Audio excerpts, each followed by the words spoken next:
హైదరాబాద్ పట్టణంలో మెట్రో పనులు మళ్ళా సురువు చేస్తుర్రు.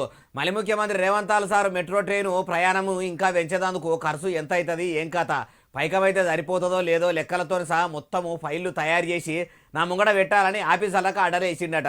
ఏ దిక్కు మెట్రోను పెంచుతుర్రో అన్ని ముచ్చట్లు అరుచుకుందాం పారి. ఏమంట హైదరాబాద్ పట్టణంలో మెట్రో ట్రైన్లు పరుగులు పెడుతున్నాయో అప్పటి సంది సగానికి సగం కాకుండా రూపాయల 10 పైసల మందం అన్న ట్రాఫిక్ తాండ్లాట తప్పింది. అడ్డా కైకిలి కూలీనాలి చేసుకునేటోళ్ళ కాడ నుంచి పెద్ద పెద్ద కంపెనీల కొలువులు చేసేటోళ్ళు కూడా కార్లు చేసుకొని పోతే ఉత్తగా ట్రాఫిక్ల గంటలు గంటలు ఉండు ఎందుకు. ఒక్కపారి మెట్రో ట్రైన్ ఎక్కితే ఏడ ట్రాఫిక్ తాండ్లాట ఉండదు. కూసుండి యాస్టక్ కూడా రాదని చాలా మంది మెట్రోనే ఎక్కుతుండే వరకల్లా ఇప్పుడు దాని ఆమ్దాని అడ్డగోలుగా పెరిగింది. ఆమ్దాని పెరుగుతున్నట్టు మెట్రో స్టేషన్ల అవసరాలు కూడా పెంచాలని చాలా మంది అంటుండే వరకల్లా ముఖ్యమంత్రి యనమల రేవంత్ సార్ చెవుల ఆ ముచ్చటపడ్డదట. మరి ఏడికెళ్ళి ఏడుదాకా కొత్త ట్రైన్లు దింపాలనుకుంటున్నారు అంటే జేబీఎస్ నుంచి షామీర్పేట దాకానట. అట్లనే ప్యారడైజ్ నుంచి మేడ్చల్ దాకా కూడా మెట్రో రైళ్లు వేయాలి. రెండింటికి కలిపి ఎంత పైకం ఖర్చు అవుతుంది ఏం కథ అని అన్ని ఒక పారి కాయిదాల మీద రాసి డిపిఆర్ పంపాలని అన్నాడట. అయ్యా రేవంత్ సారు మెట్రోను నగరానికి చుట్టుముట్టు మంచిగానే విస్తరింపజేయాలనుకుంటున్నారు, మంచిగానే ఉన్నది.